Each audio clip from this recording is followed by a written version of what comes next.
Assalamualaikum warahmatullahi wabarakatuh. Perkenalkan, nama saya Sakdia Zulfa dengan NIM 242310001 dari Prodi S1 Akuntansi kelas khusus.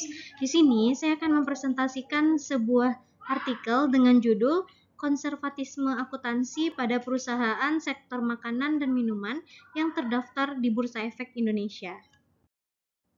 Adapun poin-poin yang akan saya bahas, yang pertama itu ada pendahuluan, yang kedua tinjauan pustaka, yang ketiga metode penelitian, yang keempat hasil dan pembahasan, dan yang terakhir yaitu penutup. Untuk yang pertama, pendahuluan. Menurut Scott, pada tahun 2009, asimetri informasi merupakan suatu keadaan di mana salah satu pihak yang terlibat dalam transaksi memiliki keunggulan dan kelebihan informasi mengenai aset yang diperdagangkan dibandingkan dengan pihak lain. Asimetri informasi merupakan kondisi di mana ada ketidakseimbangan perolehan informasi antara pihak manajemen sebagai penyedia informasi dengan pihak pemegang saham dan stakeholder. Dalam teori keagenan atau agensi teori, hubungan agensi muncul karena adanya suatu kontrak yang dilakukan oleh satu orang atau lebih prinsipal yang mempekerjakan orang lain atau agen untuk memberikan suatu jasa dan mendelegasikan wewenang pengambilan keputusan kepada agen. Manajer sebagai pihak pengelola perusahaan lebih banyak mengetahui informasi internal dan prospek perusahaan di masa yang akan datang dibandingkan dengan pemilik. Oleh karena itu, manajer berkewajiban memberikan sinyal mengenai kondisi perusahaan yang sesungguhnya kepada pemilik. Akan tetapi, informasi yang disampaikan terkadang tidak sesuai dengan kondisi perusahaan yang sesungguhnya. Selanjutnya yang kedua, tinjauan pustaka. Scott membagi asimetri informasi menjadi dua jenis berdasarkan bagaimana suatu pihak memiliki informasi yang lebih unggul daripada pihak lainnya. Menurut Scott, dua jenis asimetri informasi yaitu yang pertama adverse selection dan yang kedua moral hazard. Di sini yang pertama yaitu adverse selection adalah jenis informasi yang diperoleh di mana satu atau lebih pihak dalam suatu transaksi bisnis atau transaksi potensial memiliki keunggulan informasi melalui pihak lain. Adverse selection terjadi karena beberapa orang seperti manajer perusahaan dan pihak dalam lainnya mengetahui kondisi terkini dan prospek ke depan suatu perusahaan daripada investor luar. Yang kedua yaitu jenisnya moral hazard, adalah jenis informasi di mana satu atau lebih pihak dalam suatu transaksi bisnis atau transaksi potensial dapat mengamati tindakan mereka dalam pemenuhan transaksi, tetapi pihak lain tidak bisa. Moral hazard dapat terjadi karena adanya pemisahan kepemilikan dan pengendalian yang merupakan karakteristik kebanyakan perusahaan besar. Selanjutnya, pengertian dari konservatisme itu sendiri. Menurut Financial Accounting Standard Board atau FASB, dalam Statement of Financial Accounting Concept atau SFAC nomor 2, konservatisme adalah reaksi kehati-hatian dalam menghadapi ketidakpastian dalam mencoba memastikan bahwa ketidakpastian dan risiko pada suatu bisnis telah dipertimbangkan. Konsep konservatisme juga menggambarkan adanya penundaan pengakuan pada arus kas masuk di perusahaan pada masa mendatang dengan cara mengakui biaya atau kerugian yang mungkin dialami perusahaan tetapi tidak segera diakui oleh perusahaan pada saldo pendapatan atau laba yang kemungkinan besar akan terjadi di masa mendatang. Selanjutnya yang ketiga, metode penelitian. Sampel yang digunakan dalam penelitian ini adalah perusahaan sektor makanan dan minuman. Metode pengambilan sampel menggunakan purposive sampling, di mana setelah pemilihan sampel berdasarkan kriteria, maka sampel yang diperoleh sebanyak 10 emiten. Variabel dependen dalam penelitian ini adalah konservatisme akuntansi. Dalam penelitian ini, konservatisme akuntansi dapat dihitung dengan menggunakan net asset measure, di mana pengukuran ini menggunakan proxy rasio market to book ratio. Rasio yang menghasilkan nilai lebih besar dari 1, maka dianggap perusahaan tersebut menerapkan konservatisme akuntansi. Pengukuran variabel ini menggunakan variabel dummy, nilai 0 untuk perusahaan yang memiliki nilai rasio market to book value kecil dari 1, maka perusahaan ini tidak menerapkan menggunakan prinsip konservatisme akuntansi. Dan nilai 1 untuk perusahaan yang memiliki nilai rasio market to book value lebih besar dari 1, maka perusahaan ini dapat disimpulkan telah menerapkan konservatisme akuntansi. Berikut ada contoh di samping di mana rumusnya adalah M atau B sama dengan market value of common equity dibagi dengan book value of common equity, di mana market value of common equity itu adalah harga saham X di mana jumlah saham yang beredar lalu dibagi dengan nilai buku saham itu sendiri. Lanjutannya, adapun variabel kontrol yang digunakan adalah leverage, di mana memiliki hubungan dengan konservatisme akuntansi karena pada perusahaan yang memiliki tingkat hutang yang tinggi, kreditor akan memiliki hak untuk melakukan monitoring yang lebih besar terhadap operasional dan pengelolaan perusahaan. Monitoring yang lebih besar ini akan mampu mengurangi tingkat asimetri informasi antara kreditur dengan manajemen. Pada penelitian ini, leverage diukur dengan menggunakan debt to total asset ratio atau disingkat dengan DAR, di mana rumusnya adalah DAR sama dengan total utang dibagi dengan total aktiva. Lalu, pada penelitian ini juga diukur ROA atau Return on Asset dengan menggunakan rumus ROA sama dengan laba bersih setelah pajak dibagi dengan total aset dikali 100%. Yang keempat, hasil dan pembahasan dari penelitian ini. Dengan menggunakan uji secara stimulan atau uji F, uji statistik F ini digunakan untuk mengetahui apakah semua variabel independen yang dimasukkan dalam model mempunyai pengaruh secara bersama-sama terhadap variabel dependen.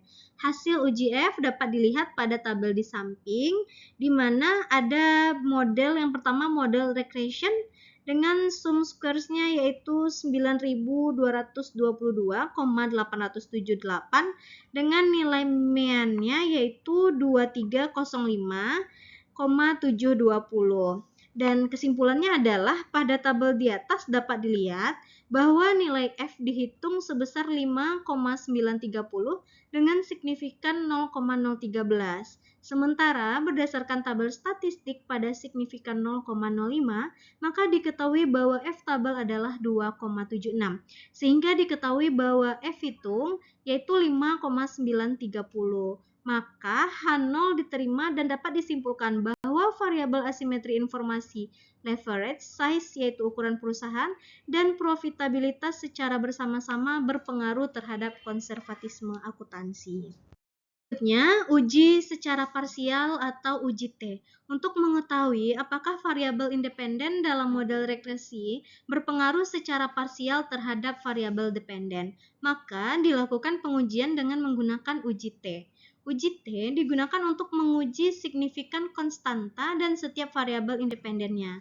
Berdasarkan hasil pengelolaan SPSS, diperoleh hasil sebagai berikut yang terlihat di tabel.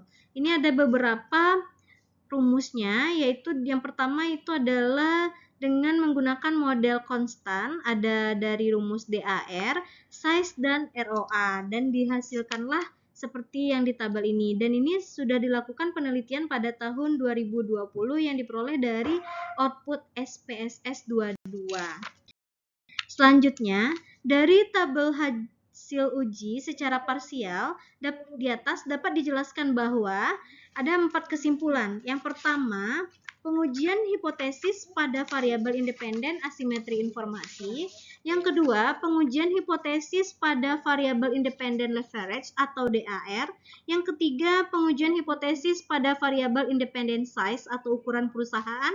Dan yang terakhir yaitu pengujian hipotesis pada variabel independen profitabilitas atau ROA. Yang pertama yaitu pengujian hipotesis pada variabel independen asimetri informasi, di mana asimetri informasi memiliki signifikan T sebesar 0,006 yang lebih kecil dari 0,05. Artinya, asimetri informasi berpengaruh negatif secara signifikan terhadap konservatisme akuntansi. Yang kedua, pengujian hipotesis pada variabel independen leverage atau DAR, di mana size memiliki nilai signifikan yaitu 0,534 yang lebih besar dari 0,05, sehingga size tidak berpengaruh secara signifikan terhadap konservatisme akuntansi. Yang ketiga, pengujian hipotesis pada variabel leverage. Leverage memiliki signifikan 0,08 yang lebih kecil dari 0,05. Artinya, leverage berpengaruh positif secara signifikan terhadap konservatisme akuntansi. Dan yang terakhir yaitu pengujian hipotesis pada variabel independen profitabilitas atau disingkat ROA, di mana ROA memiliki nilai signifikan yaitu 0,019 yang artinya lebih kecil dari 0,05. Berarti, ROA berpengaruh positif secara signifikan terhadap konservatisme akuntansi. Selanjutnya, pengaruh asimetri informasi, leverage size, dan profitabilitas terhadap konservatisme akuntansi. Yang pertama, dari asimetri informasi, semakin besar asimetri perusahaan, maka akan semakin besar probabilitas perusahaan untuk melakukan konservatisme akuntansi. Yang kedua, dari segi leverage, semakin besar tingkat utang perusahaan, maka tingkat konservatisme akuntansi dengan ukuran akrual juga akan semakin besar. Yang ketiga, dari sisi ukuran perusahaan. Variabel ukuran perusahaan tidak berpengaruh signifikan terhadap konservatisme akuntansi. Berdasarkan pada hasil penelitian ini, dapat disimpulkan bahwa perusahaan tidak terlalu mempertimbangkan ukurannya dalam mengambil keputusan yang lebih konservatif. Dan yang terakhir yaitu profitabilitas. Variabel profitabilitas berpengaruh positif signifikan terhadap konservatisme akuntansi. Selanjutnya penutup. Di sini penutupnya ada dua, yaitu kesimpulan dan saran. Adapun kesimpulannya, yang pertama yaitu asimetri informasi, leverage, size atau ukuran perusahaan, dan profitabilitas secara simultan berpengaruh signifikan terhadap konservatisme akuntansi. Kesimpulan kedua, asimetri informasi memiliki pengaruh signifikan terhadap konservatisme akuntansi. Yang ketiga, leverage berpengaruh positif signifikan terhadap konservatisme akuntansi.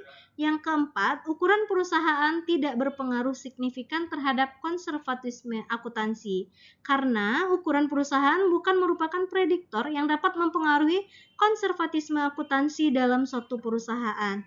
Yang kelima, profitabilitas berpengaruh positif signifikan terhadap konservatisme akuntansi, karena semakin tingginya profitabilitas, maka perusahaan akan cenderung menerapkan konservatisme akuntansi yang lebih tinggi pula. Sarannya adalah penelitian selanjutnya diharapkan menambah rentang waktu penelitian sehingga diperoleh jumlah observasi yang lebih banyak. Objek penelitian sebaiknya mewakili seluruh perusahaan yang ada di Bursa Efek Indonesia, dan penelitian selanjutnya juga diharapkan menambah variabel lain sehingga diperoleh model prediksi yang tepat. Baik, sekian yang dapat saya sampaikan. Mohon maaf apabila ada kesalahan. Saya akhiri, wabillahi taufik wal hidayah. Assalamualaikum warahmatullahi wabarakatuh.